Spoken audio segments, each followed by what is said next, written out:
भी हमारे यहाँ लाइट कट गया है तो हम लोग वॉक कर रहे हैं थोड़ा बाहर, और हम लोग इस पे विचार कर रहे हैं कि जो CUET है इसको इतना कॉम्प्लेक्स बना दिया गया है कि मतलब बच्चा कैसे पेपर देगा। और हम वही सोच रहे हैं, जब हम लोग इस पर डिस्कशन शुरू करें तो हम लोग को एक चीज़ समझ में आ गया है कि भाई एक पेपर देने से पहले पेपर देने वाली बात हो जा रही है। ऐसा ही है ना?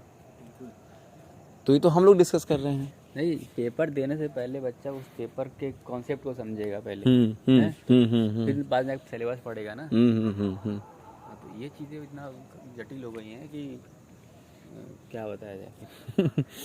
अभी मैं कल एक वीडियो देता हूँ पूरा डिस्कशन का। अभी मतलब आदमी का जो माथा है ना वो चकरा जाएगा। वो इसलिए चकरा जाएगा कि सच में यार इन लोग ना बस एक कीवर्ड पकड़ लिए हैं, मीडिया से लेके एजुकेशन मिनिस्ट्री और पूरे के पूरे जितने भी इससे बड़े लोग हैं जुड़े हुए, बस एक ही कीवर्ड जुड़े हुए हैं कि पूरा एक ऐसा प्लेटफॉर्म बना रहे हैं। मैंने सुना सुबह की DU की कोई मतलब प्रोफेसर थी, एक ही चीज़ वो ये कह रही थी कि जो पहले जो एडमिशन लेते थे अपन, तो वो 12th क्लास के ग्रेड पे लेते थे। तो केरला में क्या हुआ कि सभी बच्चों के 100% टाइम लगे क्योंकि वो ऑनलाइन एग्जाम दे रहे थे। ठीक है, तो ये चीज़ अच्छा हुआ कि CUET आ गया, ये चीज़ नहीं तो उन बच्चों के साथ गलत होता, डिस्क्रिमिनेशन हो जाता जो बाकी जो केरला में नहीं जो रहते, बाकी DU में एडमिशन लेना चाहते हैं लेकिन उनके 100% नहीं आ रहे हैं। नहीं आ रहे हैं। तो क्या लॉजिक है बताइए? सिर्फ आप ये करके क्लियर चल नहीं पढ़ लिए, मतलब ये बोल के निकल ली कि हम लोग इसको कम कर दिया। अरे भाई जो नया प्लेटफॉर्म बनाया है उसका तो और बुरा हाल करके रखे हो। उसमें तो उन बच्चों के साथ भी लॉस हो गया जो बाकी यूनिवर्सिटीज़ में सपने देख रहे थे। मतलब चलो ठीक है, मतलब ये पूरा CUET बस दिल्ली के लिए आया है। ये मुद्दा सोचो पहले ना कि क्या CUET जो है ये बस दिल्ली यूनिवर्सिटी के लिए आया है? नहीं, ये तो पूरी यूनिवर्सिटी के लिए आया है ना। CUET बस इसलिए आएगा ताकि 12 के ग्रेड पे बच्चों का एडमिशन ना हो तो बस तो फिर DU को फ्री कर देना चाहिए था। फिर DU को फ्री कर देते ना।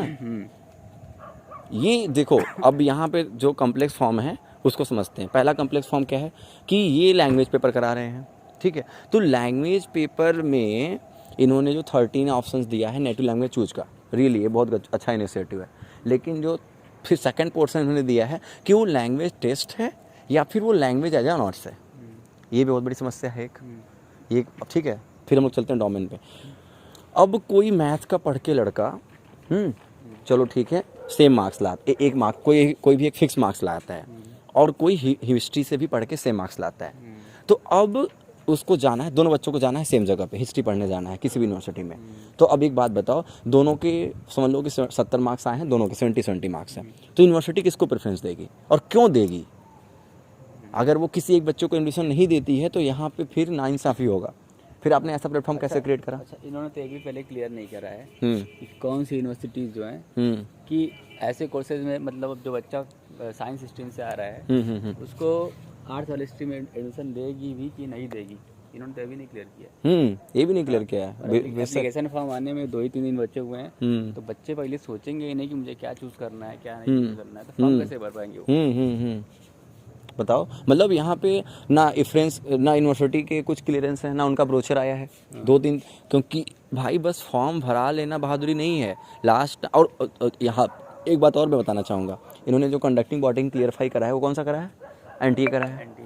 अब NTA का जो रिकॉर्ड है पहले पता है, मतलब मैं NTA पे उंगली नहीं उठा रहा, लेकिन NTA के ऊपर अगर इन्होंने इतनी बड़ी जिम्मेवारी रखी है और इतनी बड़ी रिस्पॉन्सिबिलिटी दी है, और सही मायने में CUET का जो सिलेबस का है ना, NTA ने वेबसाइट पर डाला है, UGC वेबसाइट पर नहीं है ये।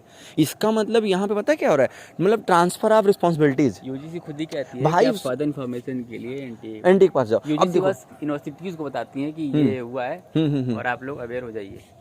मेरे को एक बात बताओ, क्या ओनली रिस्पॉन्सिबिलिटीज ट्रांसफर में जो चल रहा है, ठीक है, जो ट्रांसफ़र ऑफ रिस्पॉन्सिबिलिटीज़ है, मतलब university to UGC to NTA to फलाना ढिमकाना एग्जामिनेशन कमेटी, तो ये क्या, ये कहाँ तक राइट, ये कहाँ तक सही है? और क्या ये मतलब एप्लीकेशन फॉर्म देने के मतलब 10 दिन पहले इन्फॉर्म करना जरूरी था, ये 5 दिन पहले बताना जरूरी था? इसको आपको और पहले लेकर आना चाहिए था ना, ताकि बच्चे तैयारी करते। कम नहीं, ये तो फॉर्म की बात हो गई। और अगर आपको इतना कॉम्प्लेक्स सिलेबस देना था, अगर इतना कॉम्प्लेक्स सिलेबस देना था, तो ये कॉम्प्लेक्स सिलेबस को कम से कम 4 मंथ पहले देना था इनको। 4 मंथ पहले, या यूँ कहें कि मतलब जो बच्चा ये 2 साल पहले देना चाहिए था। हाँ, और मान लो 2 साल पहले तो इनके मान में आया ही नहीं था, बस डिस्कशन था ना। लेकिन प्रिपरेशन के लिए तो इन्होंने बस, अब बच्चा 12वीं का पेपर दे रहा है राइट नाउ, क्या कर रहा है वो? अभी नेक्स्ट मंथ से CBSE है। राइट नाउ बहुत सारे यूनिवर्सिटीज़, बहुत सारे स्टेट एग्जामिनेशन चल रहे हैं। बच्चा अपने अपने बोर्ड एग्जाम में बिजी है और उनको पता भी नहीं है कि उनके सर पे इतना बड़ा बोझा लादा गया है, जो कि अभी मुश्किल से 2 महीने बाद एग्जीक्यूट होने वाला है। कई बच्चे तो मतलब CUET का नाम सुने ही नहीं होंगे, वो फॉर्म भरेंगे ही नहीं। अरे भाई, लोग वीडियोस नहीं देख रहे हैं तो इसका मतलब क्या है? बहुत सारे लोगों को पता ही नहीं है। हाँ। अभी तुम BHO के नाम पे वीडियो बनाओ, बच्चे वीडियोस देखेंगे। पहले तो फॉर्म फिल ही नहीं कर पाएंगे। हाँ, फॉर्म तो फॉर्म फिलअप तो करना इनको चाहिए ही नहीं फॉर्म आते, क्योंकि फॉर्म फिलअप करने से पहले पूरा सब कुछ समझें। अरे क्योंकि ये कर रहे हैं, इस पे देखो बहुत खतरनाक तरीके से पॉलिटिक्स कर रहे हैं। पॉलिटिक्स इन द सेंस चीज़ों को बहुत अच्छे से क्लियरिफाई नहीं करा, बस फॉर्म निकालना इसलिए कि लोग इन पे उंगली ना उठाएं, इतना लेट क्यों हो रहा है, सेशन लेट हो रहा है, इनके ऊपर मिनिस्ट्री ना दबाव डाले, इनके ऊपर कोई पॉलिटिकल या सोशल पार्टीज इन पे ना दबाव डाले। इस चीज़ से बचने के लिए इन लोगों ने इसको बहुत जल्दी में इम्प्लीमेंट करने की कोशिश कर रहे हैं। और मेरे को एक बात बार बार नहीं पच रही है, जैसे मैं जब भी मैं वीडियोस देख रहा हूँ उस पर न्यूज़ एजेंसी का, इन लोग BHU का तो कहीं टाइटल में नाम नहीं रहता है, बस 2 यूनिवर्सिटीज़ के नाम वहाँ लिखे जा रहे हैं, JNU एंड DU। मेरे को एक बात नहीं समझ में आ रही है कि क्या CUET बस DU JNU के लिए इम्प्लीमेंट करा गया है क्या भाई? मतलब बस DU की बात कर रहे हो बार बार कि DU की इस चीज़ को ख़त्म कर दिया क्या, DU की इस चीज़ को ख़त्म कर दिया क्या?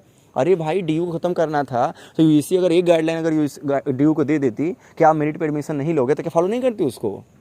क्यों नहीं करती भाई? UGC का काम ही है यूनिवर्सिटी को गाइडलाइन फॉलो कराना भाई। अगर उससे नहीं बात मानती तो उसका भी तो कोई बड़ा बाप होगा, वो तो बात मनवा सकता था।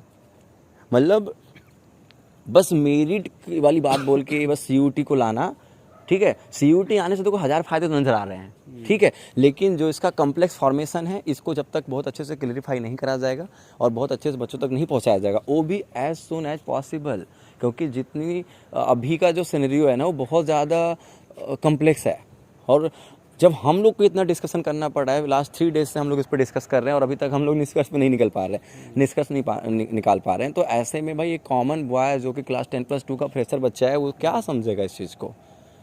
Too much difficult. लेकिन ठीक है, हम लोग इस पर ऑफिशियल्स एंड अनऑफिशियल एनालिसिस जितने भी चीज़ों को होंगे बच्चों तक लाने की पूरी कोशिश करेंगे। और कोई पॉइंट जिक्र करने के लिए तो बहुत सारे पॉइंट्स हैं, तो ठीक है, हम लोग कल सुबह एक वीडियो देते हैं। पहले तो मैं कल एक वीडियो देता हूँ और एक ट्विटर कैंपेनिंग का प्लान कर रहा हूँ, ठीक है। तो मैं इस वीडियो को पहले तो अपलोड करने की प्लानिंग में नहीं हूँ, लेकिन अगर अपलोड चैनल पे हो जाता है, क्योंकि थोड़ा सा अनप्रोफेशनल वीडियो है, लेकिन फिर भी मैं इसलिए अपलोड करूँगा कि चलो ठीक है, पता चलना चाहिए कि आखिर चल क्या रहा है आप लोग के साथ, ठीक है।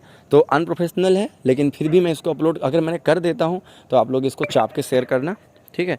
और मेरी पूरी कोशिश रहेगी कि मैं कल जो आपको एक वीडियो दूंगा उसमें फुल प्रूफ एनालिसिस, फैक्चुअल और उसमें एक डिमांड होगी जो आप लोग से होगी, वो होगी ट्वीट पे जाके कंपेनिंग करने का, जैसे कि एज सुन एज पॉसिबल जो हमारे जुड़े हुए प्रशासनिक लोग हैं इस पे अपना चुप्पी तोड़ें। और हाँ, BHU से जो इन्फॉर्मेशन रह गया वो मेरी गारंटी है, वो मैं कल तक पता करके आपको बता दूंगा कि BHU प्रशासन जो है वो अपना ब्रोचर दे रही है। उनको ऐसा कुछ पता भी है कि नहीं, पहले ये ज़रूरी बात है भाई, उनको पता भी है कि नहीं कि जिसने ऐसा कुछ गाइडलाइन दे रखा है उनके ऊपर, हर जगह लिख रखा है रेफर्ड एंड वो लास्ट में कौन सा सेंटेंस लिखा है इंग्लिश में उन्होंने नीचे, desired by universities, applicable universities. तो ये सेंटेंस जो उन्हें पता भी है कि नहीं कि बार बार उनके लिए रेफर करा गया है। मतलब इन्होंने बच्चों को बताया है क्या फॉर्म भरने से पहले भाई यूनिवर्सिटी गाइडलाइन पढ़ ली, अब यूनिवर्सिटी पता ही नहीं गाइडलाइन देना है उनको, यूनिवर्सिटी सोई हुई है 2 दिन में, बताओ आने वाला उनको पता ही नहीं है, हाथ उठा के खाली है।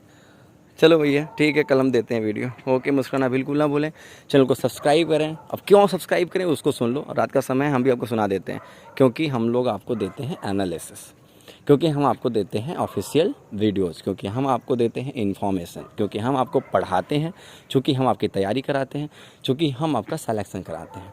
तो ज़रूरी है कि आप ऐसे बने रहें और मुस्कुराते रहें। हर हर महादेव, जय श्री कृष्ण, राधे राधे।